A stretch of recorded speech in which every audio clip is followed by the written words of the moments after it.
Hey guys, it's Jackie. Welcome back to my channel. So this installment of my tarot collection video is going up much later than I wanted it to in the week. Usually I try to get them up on Tuesdays. It's midterms week and my students need a lot of help on their midterm papers, so that's why I haven't really had the chance to go ahead and shoot this video.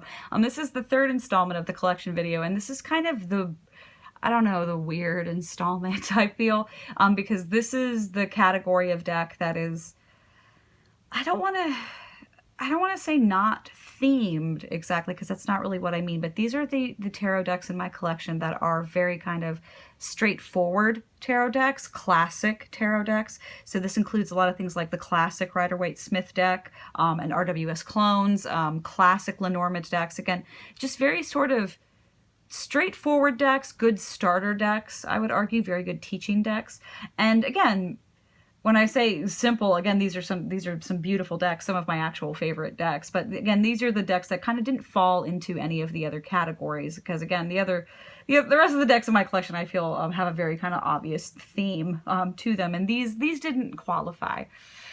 So I'm going to go ahead and start off this collection video with the deck that is my absolute workhorse deck, which is my Rider-Waite-Smith Centennial edition, the one that comes in the tin. It does come with a standard little white book that I have since, I think, shredded to pieces, like clipping bits out to paste in like learning journals and things like that, so I no longer have it. It's that very kind of standard little white book that's printed on like onion paper in like 4 different languages, like a US Games little white book. But the Centennial edition of the Rider-Waite-Smith is one I was really attracted to because of its size. This is a very, very tiny version of the Rider-Waite-Smith. It's very much a pocket deck, like the other kind of tarot decks that come in tins. And that was appealing to me because, again, like I said in the last video, I have really little bitty hands. So small micro decks and pocket decks really appeal to me. If you're someone who doesn't like little decks, I think that you can certainly find many, many, many, many, many other versions of the Rider-Waite-Smith to suit your needs. This deck is a little beat up. Like I said, this is my workhorse deck. It does come in this tin. I don't keep it in its tin at this point. I kind of keep it just on my bedside table to reach for when I need it. The other thing I really do like about the Centennial edition of the Rider-Waite-Smith deck is, again, I love its size. I love its kind of antiqued finish.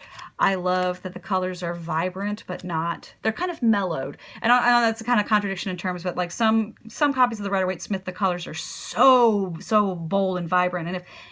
And that's cool if that's the aesthetic you're looking for, if you want a kind of more very vibrant psychedelic look. But I kind of like how mellowed the color palette is in the Centennial edition. I like the kind of antiqued finish that it gives, kind of parchment finish. So this is a deck I just love. This is the deck I purchased for myself when I was really getting serious about learning tarot. And again, it is still the deck that I reach for probably more than any other.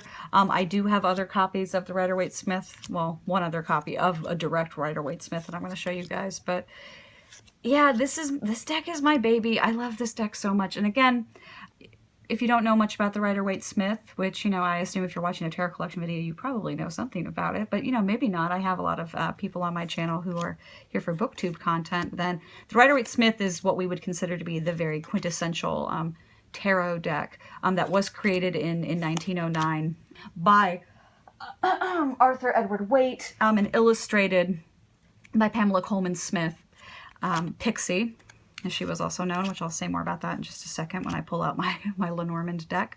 And so they created this deck together in 1909. Again, Waite designed it, and Colman Smith did the illustrations because, Waite couldn't draw.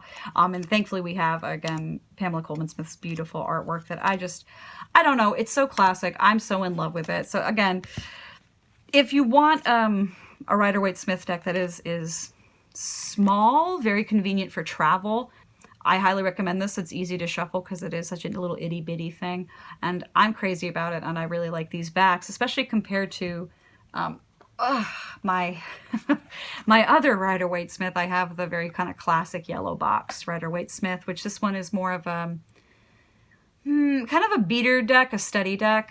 that I have. And see, this is what I'm talking about when I say that, like, you see how, well, maybe you can't pick it up on camera, that this is so much more neon and vibrant than something like this. Again, it's probably imperceptible on camera, but this is a much more vibrant highlighter yellow than the more mellowed yellow in the Centennial. So this is a very, very classic standard Rider-Waite Smith deck that's super affordable. Again, this is the classic one. It is, as you can see, about the size of a poker deck, so larger than, here, let me put them next to each other. Larger than the Centennial. The Centennial really is itty bitty. This is much more, again, like I said, about a poker size deck of cards. So what you would normally expect from playing cards, whereas this one is just such a little baby. That's why I love her. Put her over here in her little tin. So again, this is just kind of a beater deck, like to learn how to shuffle, to study tarot, to do a number of different things with it. So this is a deck that I don't mind if it gets a little bit dinged up. The irony being that this one is so much less beat up than this one, because this is the one I use all the time. Yeah, I think you can see there, especially like how vibrant the colors on this are. So if you want a deck that's a little bit more mellow, a little bit more pocket size, I highly recommend the Centennial. I quite like having the Centennial also. Let me go ahead and move my yellow boxed Boo over here. Because I did pick up the matching Lenormand. And when I say matching, there's an addendum to that. So this is Pixie's Astounding Lenormand. This is a Lenormand deck that also comes in a tin. It's also super, super itty bitty. And this is a Lenormand deck that was created, kind of retrofitted with illustrations by Pamela Coleman Smith, again, whose nickname, like I said earlier, is Pixie. So Pixie is Pamela Coleman Smith in the Pixie's Astounding Lenormand. And again, this is a retrofitted deck. She never illustrated a Lenormand style deck. These are Lenormand cards that have been retrofitted from bits and pieces of Pamela Coleman Smith's illustration work from other things. Again, she illustrated, I believe, upwards of 20 books, children's books, stories about collections of Jamaican folklore, a number of different things. And so this deck is created from bits and pieces of her artwork, and sometimes fleshed out in the style of Pamela Coleman Smith. So it makes for a very nice Lenormand mate for the Pocket Centennial, and they both come in these lovely tins, which I just kind of stack up in my tarot cupboard. This one had a much nicer little white book than the Centennial did, which Lenormand is it's a tradition I'm not super well versed in. It's one that I do want to learn, and so this one was just too cute to pass up. So this is the deck I plan on trying to learn Lenormand with. Again, it has these really cute little backs. Again, the rose, where these just, they look really nice together. They fit really nice together. They're great travel decks. They look very sweet together. So I really like having the two of them together, just for this, the aesthetic of it all. And I find something very pleasing about Pamela Coleman Smith's illustrations. I know that not everybody likes the classic tarot illustrations, but I really, really like Pixie's work quite a lot. So I love having these. They're my favorite. I certainly get a lot more use out of my Centennial than I do with the traditional yellow box, which again, just, I hate these backs. I hate the plaid backs so much. They're fine, but they're just so blah.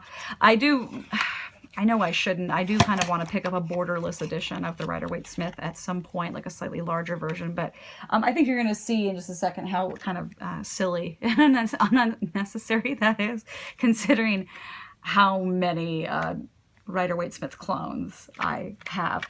I'm struggling with the next one because it's it's one of the stranger ones in my collection. I have to see if I can get it even out of the box. This deck is... You're gonna laugh. Okay. All right. There's this little baby. And the tiniest little tarot deck on the earth. So I know I like tiny decks, but this one is a little too teeny. So this is actually, this is a vintage deck. This is actually the first deck I ever had. This is a deck I received as a gift from my mom when I was about, I want to say probably 10 years old. It is a vintage deck. It's basically one of those like little, like it's a micro mini deck that came with like a little book on tarot, the kind of thing that you would pick up like at the end cap of a register at a brick and mortar bookstore back in the late 90s. So as you can see, the deck is really small. It's about, smaller than a postage stamp. And you can kind of see the perforated edges because it came as like these little folded sheets inside the book that you would then tear apart. And if you turn it over and look, let's see if I can get that to focus at all. You'll see that it's actually a copy of the Tarot Nova by Dennis Fairchild. So it's a very, very teeny itty bitty copy of the Tarot Nova, which is a deck that I would quite like to have a larger size of. I think that the Tarot Nova is also out of print, if I'm not mistaken. And again, that deck is also very small, but not this small. So this is a novelty deck that I've had since I was a child, and technically the first. Even handling it in my little hands is almost impossible. But this was a really fun deck to have as a child, and it's a deck that I'm still glad I held on to, because it is my first tarot deck, officially speaking. And all the cards. Whoops. I want to show you the little backs again. If you're familiar with the Tarot Nova, you'll see that this is literally just the Tarot Nova. Front and back shrunk down into itty bitty miniature. So it does come with this wonderful little mini hardback book that is quite sweet and quite useful. And then this little box where you store your cards, which, as you can see, are all over the place. It's like functional. It is not, but to a 10-year-old who was, again, quite into witchcraft even as a 10-year-old, something really, really wonderful and special. So I am glad that I still have it. So that is the Micro Mini Tarot Nova. I think you can still find it if you look on eBay, on Amazon through third-party sellers, but I think it is becoming a little bit harder to find. It was published in about 1999. But I really love it.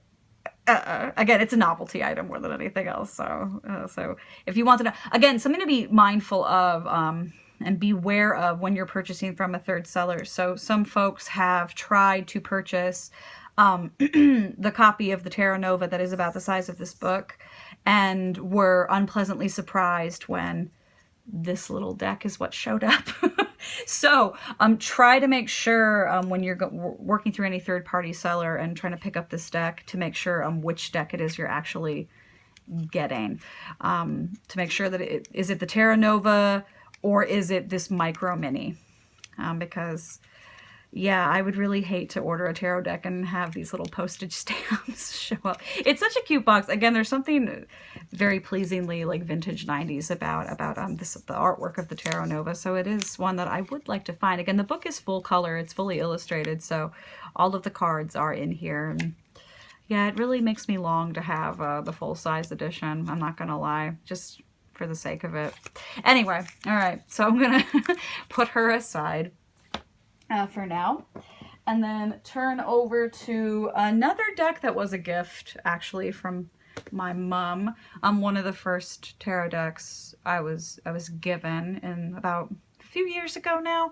So this is a color your own tarot deck that I was given for, I think, a birthday or Christmas or something by my mom, and it's actually very, very nice. She picked this up, if I'm not mistaken, at like an outlet store, like an Ollie's outlet or like one of those, and it comes in this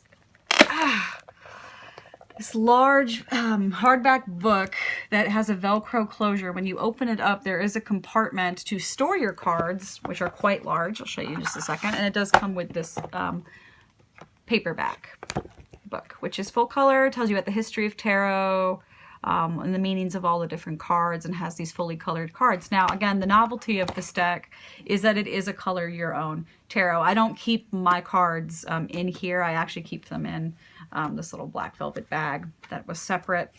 But let me move this big old book. Here are cards.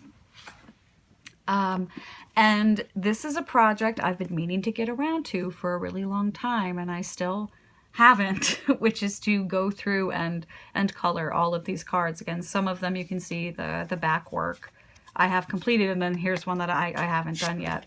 So I've just been doing them in like colored pencil, and it's very relaxing, I have to say.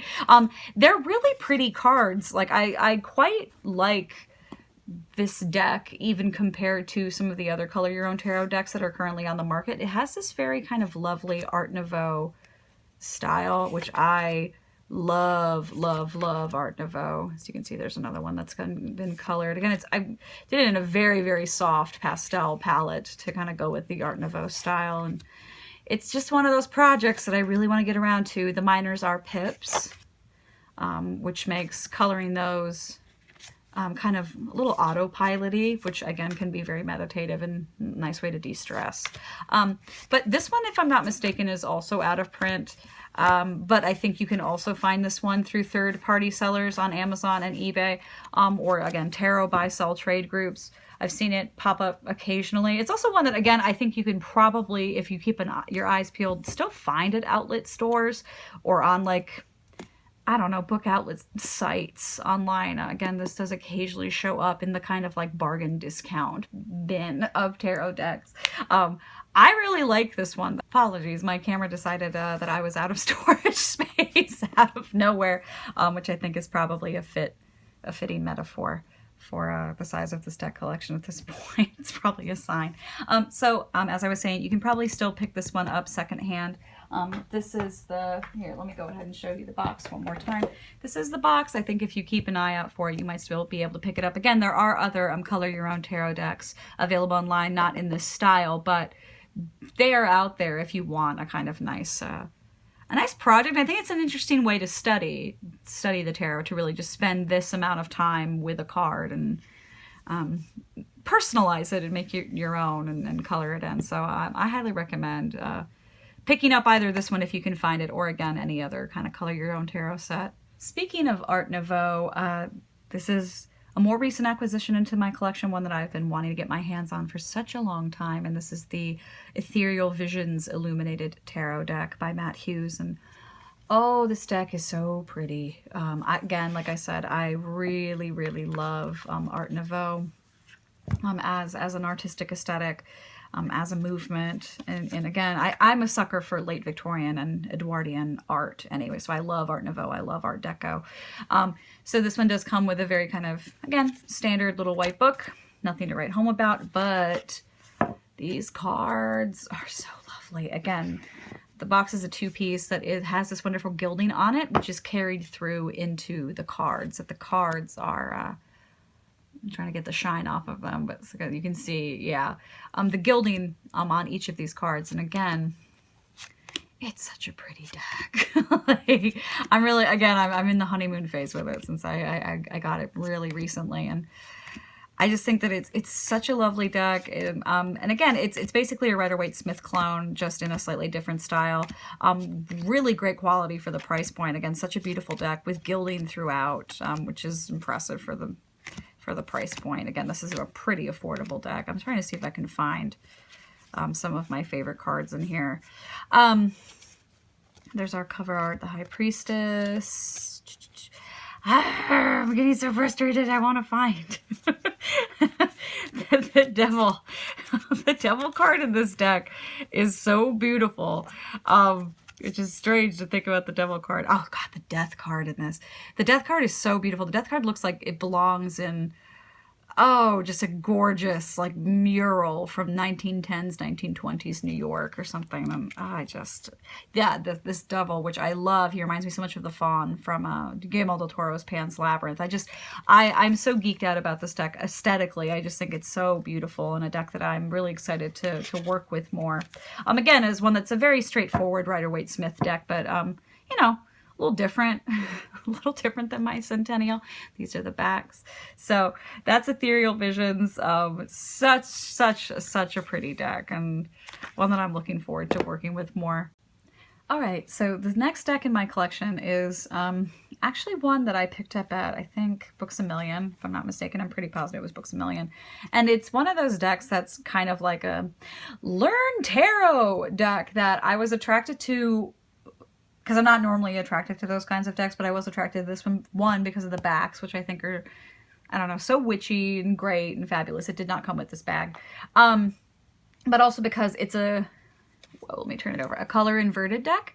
It's a black deck, which I didn't have any black decks in my collection, and so I was kind of attracted to it for that reason. Probably an effort to convince myself that I did not need much more expensive indie black decks, which it didn't work. The desire is still there for a couple of them, but I do quite enjoy this deck, actually.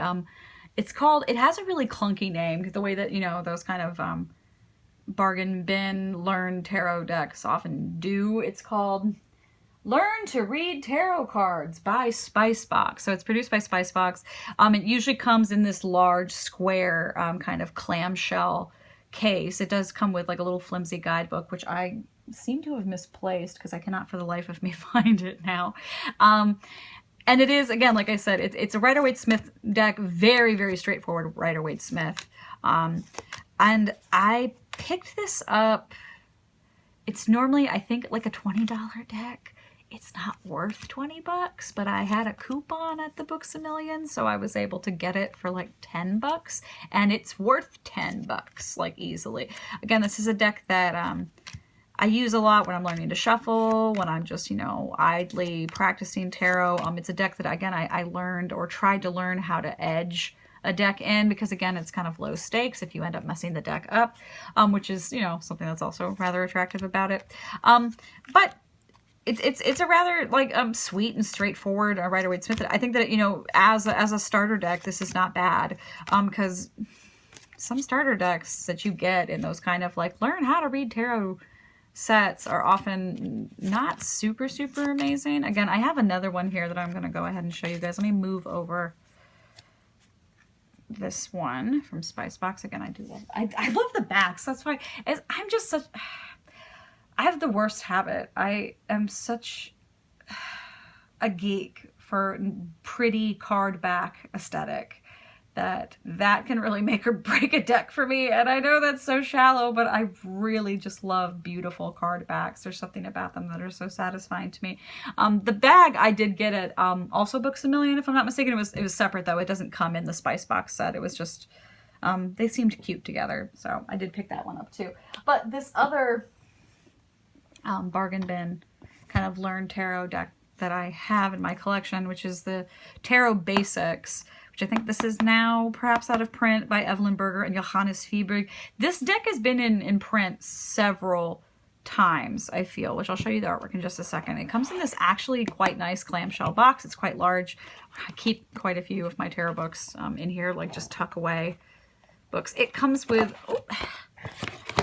paperback that explains the history of tarot, different spreads, a number of different things. It's not in full color. It's in this interesting green ink, which the box is actually, it's quite pretty. I keep it on my shelf as a kind of display piece. It's interesting because it has the very traditional Rider-Waite-Smith image of the Fool on the box. However, that is not at all what the cards look like. This is a very dramatic difference. So it is a pip deck. Oh, here's our Suit of Cups. Let me try to find the major arcana so you can get a better sense of, yeah, here we go, what the art style is actually like. It's this very interesting, almost kind of dreamlike mix of old world and late 1970s, early 80s oil painting work, like oil painting fantasy. And I think I really like this card though. I feel like it's an art style that's not to everybody's taste, and it's an art style that's not really usually to my taste, but for some reason I really like the major arcana in this deck, especially this death card. Because it's kind of interesting, again, oil painting / collage work feel to it. And this is a deck that it came with huge borders, big, ugly, heinous borders, and I ended up actually trimming this deck, which it was my first time trimming a deck. I could have done it more successfully. Let's just put it that way. as you can see, I could have done it more successfully. It didn't turn out very good. But again, I picked this deck up from, I think, Book Outlet, when I was still supporting Book Outlet, for like, I don't know, $10. So it wasn't the end of the world. It isn't high stakes damage. And again, I think that what I'm going to end up doing with this deck probably is go ahead and keep the Major Arcana and use it as a Major Arcana deck solely, and probably discard the minors, just because I did such a hatchet job on them, and while I like them, they're pips, and that's kind of what I was saying about some of these kind of learn how to use tarot out of the bargain bin at Barnes & Noble decks can be kind of, I think, actually difficult for first-time users. Again, every learner is different, and everybody learns tarot in a different way, but I definitely think it would be difficult to try to learn tarot in the Rider-Waite Smith system, which is what this book is based on, with a pip deck as your very first deck. Especially if you're someone who is a more intuitive reader, or a reader who, you know, needs pictorial scenes, you need a storytelling deck. I think that, you know, having a pip deck is kind of tough. I think that this deck is ultimately a better deck, because they're both following the Rider-Waite Smith system, but this one has minors that are actually illustrated and help you get a sense of, you know, well, what is the meaning of the card? And you don't get that at all here, and you especially don't in my copy, since I completely butchered it. There's our quartz. Again, it's a strange art style that I think is not to everybody's taste, and it's not normally an art style I would like, but for some reason I find it very, very appealing. So these are two decks that are, again, those kind of find them in the Book Outlet store or the bargain bin of Barnes & Noble kind of decks. And honestly, you know, the thing is, I think that, because again, I picked up each of these for about $10 each, and really, with the amount of beautiful mass market decks that are on the market right now, because since the market is so flooded, just bump up the extra $5, I think, and just get a $15 deck. Because I mean, some of the decks that you can get now for $13, $15, $17 are so stunning. And again, it doesn't even have to be a Rider-Waite Smith deck. If you don't want that to be your first deck, you can pick up so many wonderfully diverse, gorgeous tarot decks for just a few dollars more than these. Again, this deck retail is usually $20, and I think that for $20 you could, you know, get something like this, which is better quality and prettier. Not to, you know, bash on you, like, because I do like this deck. Okay, so real quick, I did actually find the Spicebox Learn How to Read Tarot box. I found it tucked under my bed. So it's this massive box, as you can see. I just wanted you guys to see what it does look like if you see it at the Books A Million or elsewhere, so you know what it looks like. And when you open it up, it had this clamshell housing for the deck, and then it had this, like I said, very flimsy guidebook that was kind of glued into the box, which I don't like that. I don't like that it's glued. I did remove it and kind of bend it a little bit in doing so and give it a little bit of a tear. But again, it's very straightforward, simple, full color book. It gives you everything that you need to know, basically the basics of learning tarot. So it is what it says on the tin. I really like this piece. I might, like, I don't know, yank this piece out of the box and like upcycle it in a tarot journal or something, because I do like the box, that piece of the box anyway. So it's so big it won't even fit on camera. Like, it's such a gigantic it did come with this I'm glad that it mentioned that it came with this little black velvet bag. Again, the bag that I keep it in is actually, it's not this bag. This is, again, a separate bag, but it did come with originally a little black velvet bag, which now I'm wondering, where did that go?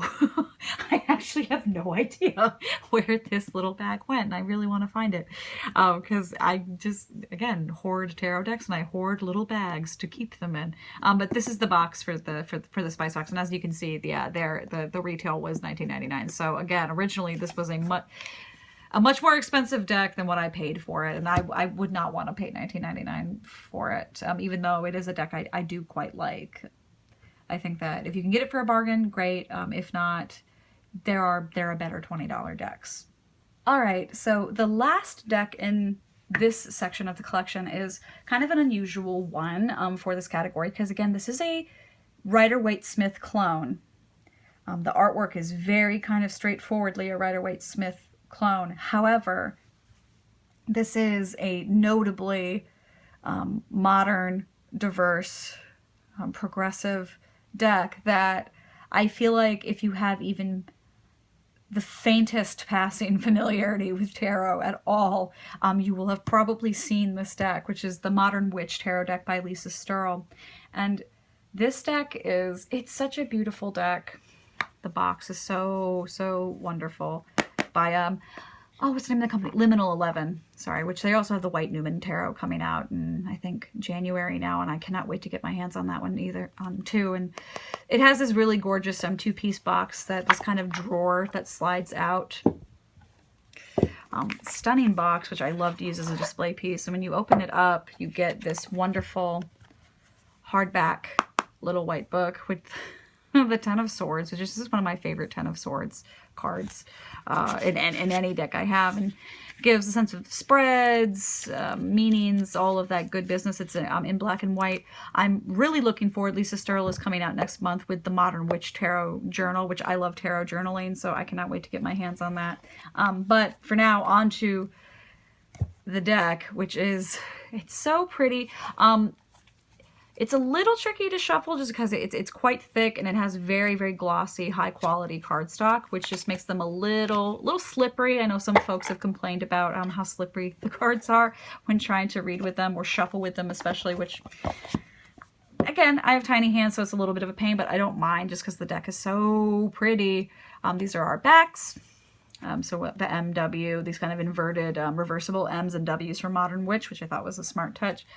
And then, this deck is so pretty. Again, as you can see, it's a very diverse and contemporary spin on the Rider-Waite-Smith. The imagery is clearly directly inspired by the Rider-Waite-Smith. So if you're someone who, again, wants to learn Rider-Waite-Smith but does not find Pamela Coleman Smith's artwork appealing, perhaps, or if you're someone who wants a more diverse deck, or a more contemporary deck with less of a kind of vintage feel to it, I think this is an excellent deck to pick up, which, again, this deck is so affordable. It's what I'm saying. You can pick up this deck instead of, like, the Spicebox or the other bargain bin decks. I think that, just bump up a little in price and you can get a really high quality piece like this. As you can see, looking through it, it's like I said, a very diverse deck, a very contemporary deck, and it's LGBTQ inclusive. It's an all-female deck. Or all-female presenting deck. So all of the figures in the deck are female presenting, with a few ambiguities, but for the most part, all female presenting, including figures like the Emperor and the Kings. And I find that very appealing. And it's just such a beautiful deck. It's so colorful. It's such a fun take on the Rider-Waite-Smith. Again, if you want to learn tarot and you want to learn Rider-Waite-Smith, but you just don't respond to the deck in its original form, I think that this could be a really great alternative. And so colorful, so fun. I cannot wait to get my hands on the Modern Witch Tarot Journal. It looks wonderful as well. I have it pre-ordered, and I'm just so anxious to get my hands on it. And, well, that's the Modern Witch Tarot. So again, if you're looking for a classic deck that has a very contemporary twist on it, I think that this one is a really excellent one. If you're looking for, again, a racially diverse deck, an LGBTQ inclusive deck, or an all-female presenting deck, I think that this is definitely the one to go ahead and pick up. Again, this one is popular for a reason, because this is a super popular, its deck is so popular, which kind of does not surprise me at all. Again, it's wonderful quality, especially for its price point, and can't say enough nice things about it. It's also one of my workhorses, which I try to be very gentle with it because I don't want to bang it up too much. Like I've banged up my other workhorse decks, which I think that this one has much sturdier cardstock, so I think she'll be fine. All right, so that is part 3 of the tarot collection. Part 4 is going to be another chunk of the collection, a much larger chunk of the collection, the way that the first installment with the fairy tale decks was. The next installment is my pop culture and literary decks. So those are going to be decks that are, again, based on again, franchises that make references to pop culture or to literature or to the art world. And I have so many of them. I think the bulk of my collection is either fairy tale decks or pop culture decks. So the next video is going to be a decent chunk of them.